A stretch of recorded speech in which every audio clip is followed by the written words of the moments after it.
Colorado, home to some of the finest trout streams and rivers in the lower 48, and home to some of the best fly tyers as well. In the next few minutes, we'll visit with these artists as they create their signature fly patterns. We'll also join them as they fish Rocky Mountain National Park, the Frying Pan, the South Platte, the Arkansas, and the Colorado. Fly tying is part craft and part magic, binding bits of hair, fur, and feathers to a hook in an attempt to create something that will fool a trout requires a keen sense of observation. The best tyers are also avid fishermen who have a thorough knowledge of the life cycle of all of the various things that trout eat, and who have spent hours observing trout in their natural habitat. Each of the master tyers profiled in this show have made great contributions to their craft as creators of flies that fool trout. Flies that are designed to deceive.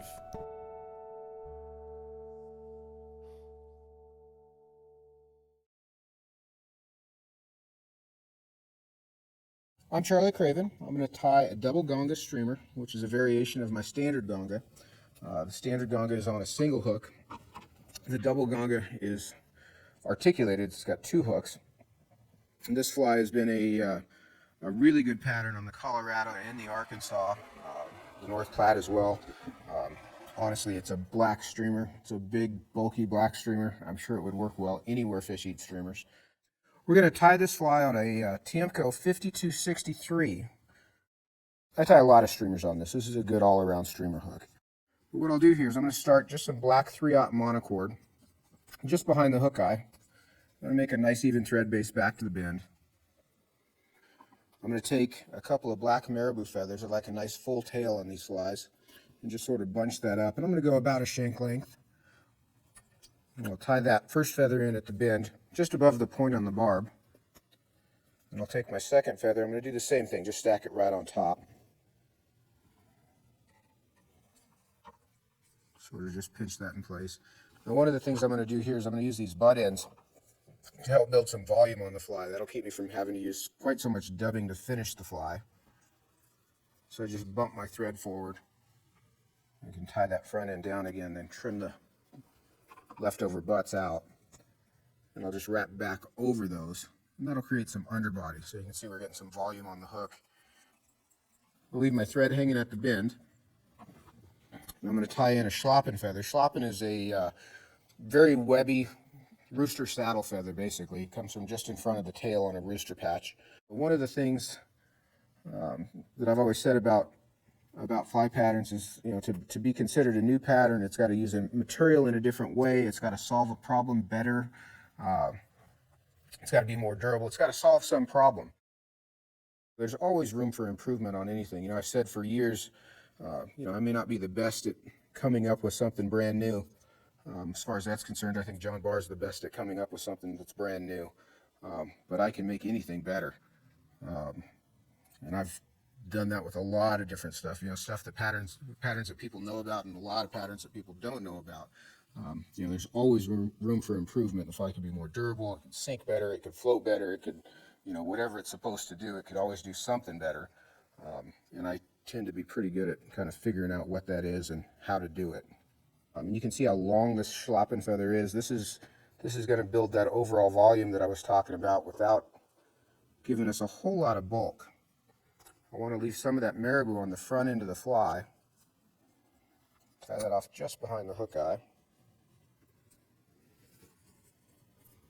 Okay, I'm going to trim just that stem out.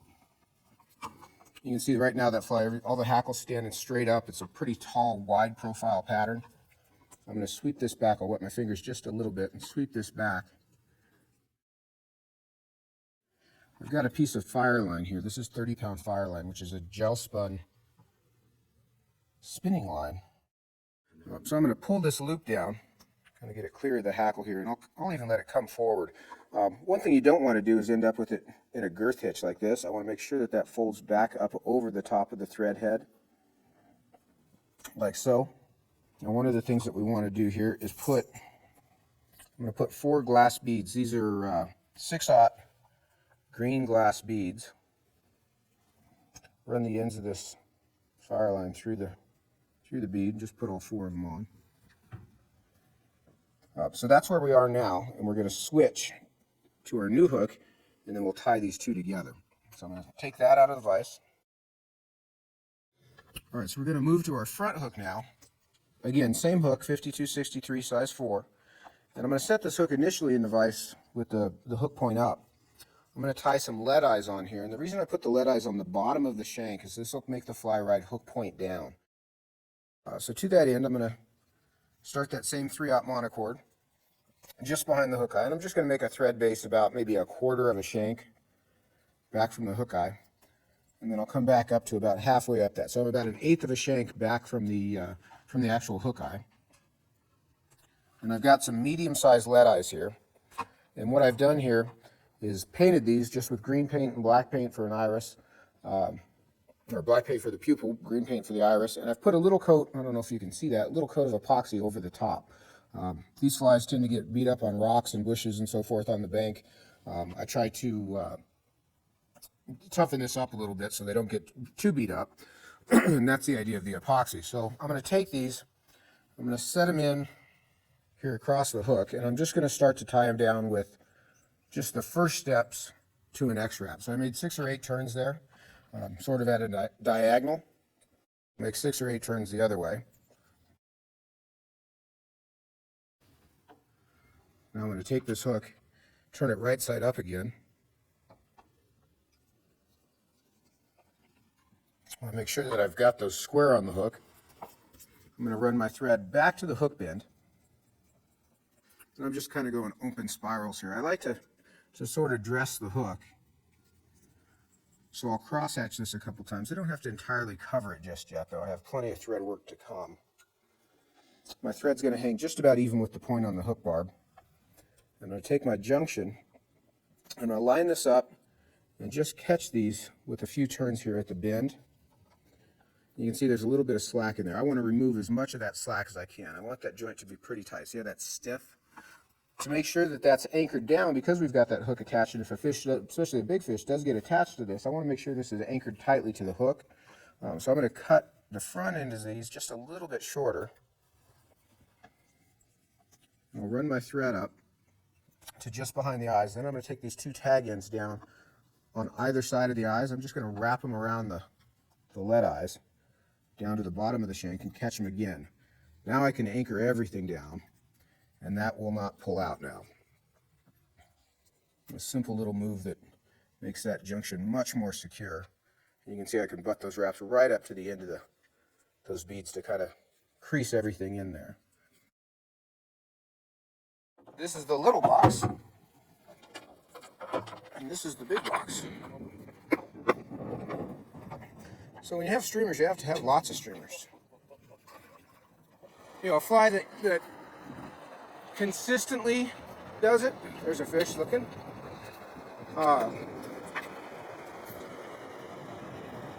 You know, it's that volume and profile, and you know, that can pull fish in. There's got to be some consistency to it. You know, right time and place and a good hatch, you can catch fish on anything.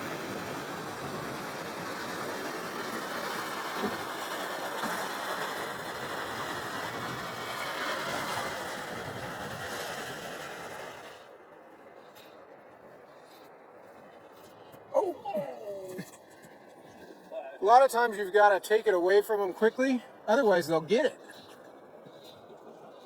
He almost had it. Now this front hook is going to be essentially the same thing that we did on the back hook. Like I say, this is not a complicated fly by any means. I'm going to take 2 nice big marabou feathers. But I'm going to take the first one and I'm going to put it on the far side of the hook, and I want this to just kind of drape into the front of the back hook. I'm going to set it in and get a couple of turns on it. And I'll take my second feather. I measured about the same length. You can see I'm just trying to bleed this front hook into the back hook so it kind of all looks like one motion here. In the same note, I'll just cut these off just behind the eye. I'm going to have some loose fibers there. I'll pull those out. And I'm going to wrap forward over those butt ends. And again, that's just to build some bulk on the body of the fly so I don't have a pound of dubbing to be stuck in there. I'm going to tuck one more marabou feather in here. That first one wasn't quite thick enough. I'm going to tuck one more in on top just to sort of hide those beads. I'm sure that makes no difference to the fish, but it's just kind of how I do things. I'll lay that third one in on top.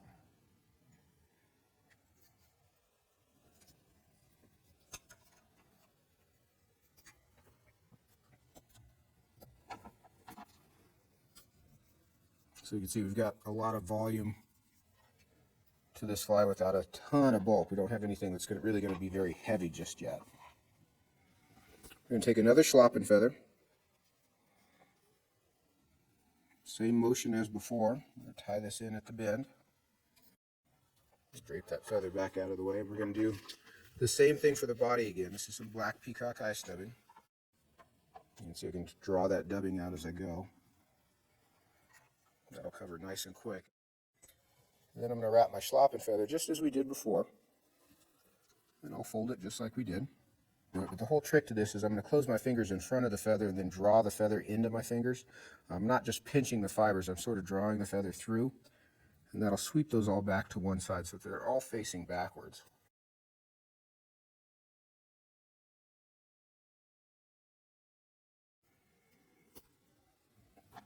And again, I'll take my brush and sort of sweep everything back.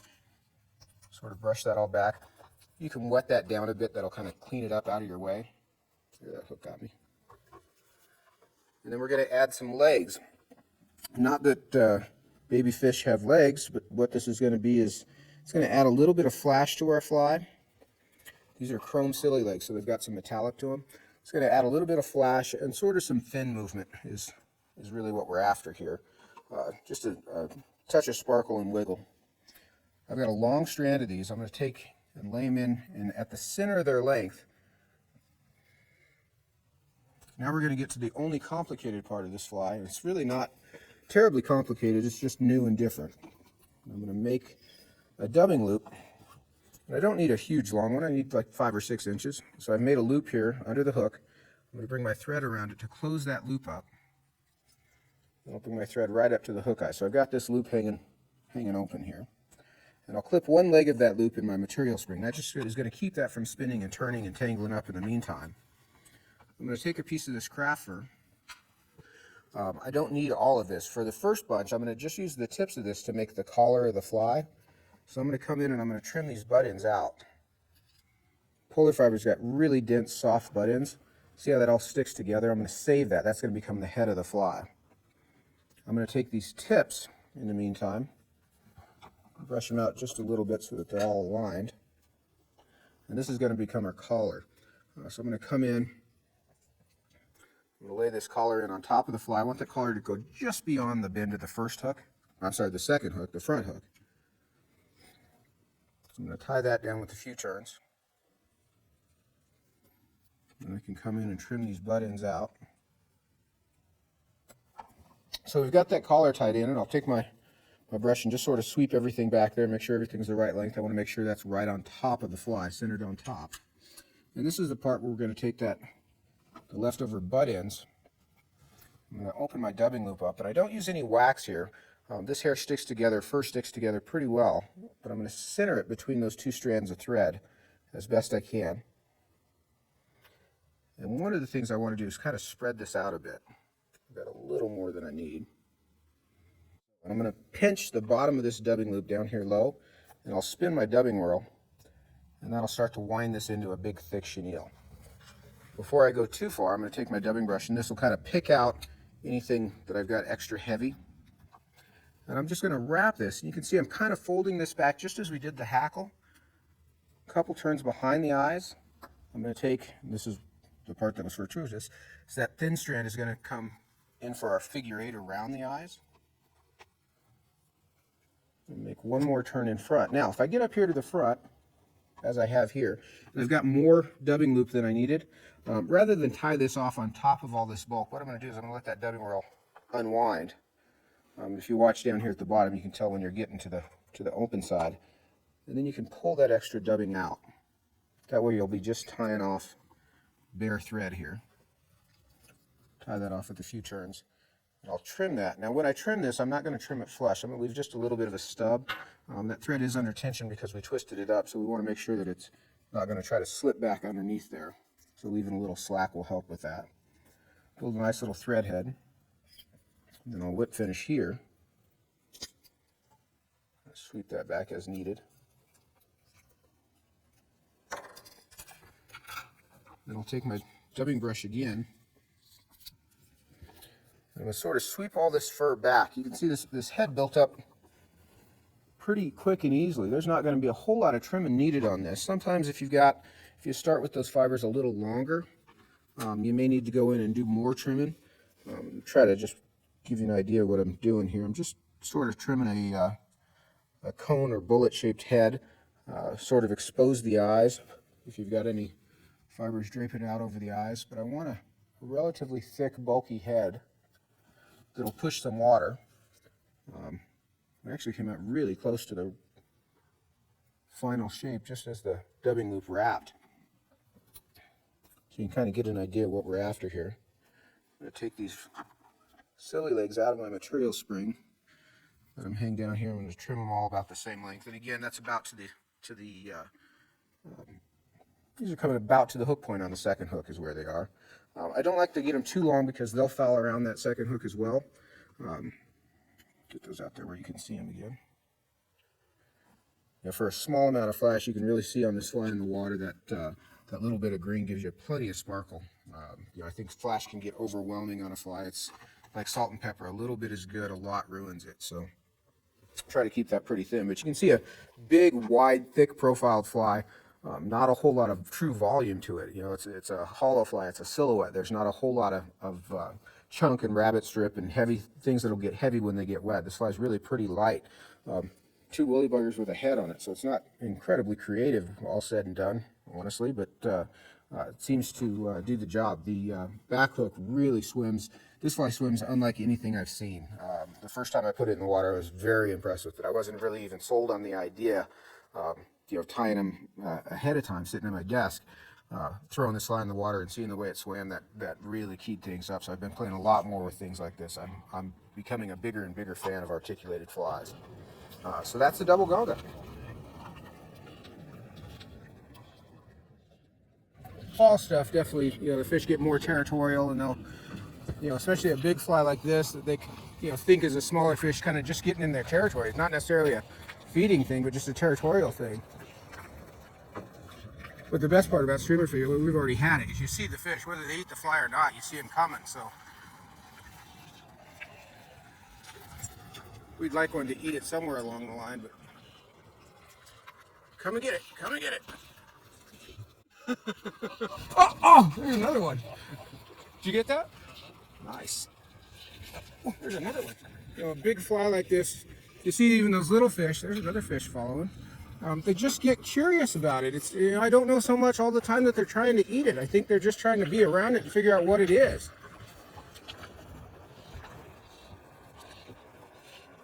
Another fish following. Come on, get it. Oh!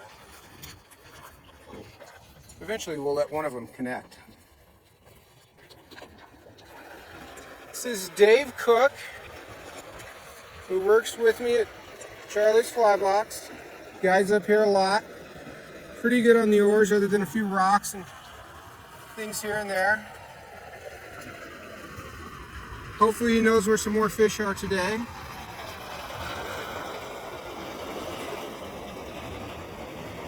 But so far, not really. I mean, all the fish I've caught have been by my own doing. Oh, except for that one. Why didn't you point that one out? That was a big one.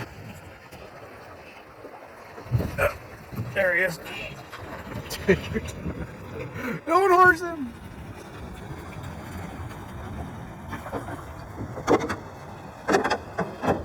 This is 0x. We don't really need that. So that's how that's supposed to work.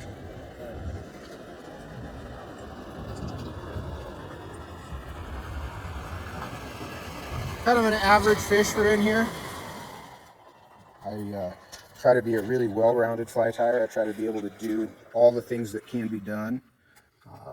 Little flies, big flies, deer hair flies, that's one of the things that keeps me interested in fly tying, is it doesn't matter how much you do it, you've never got it all figured out.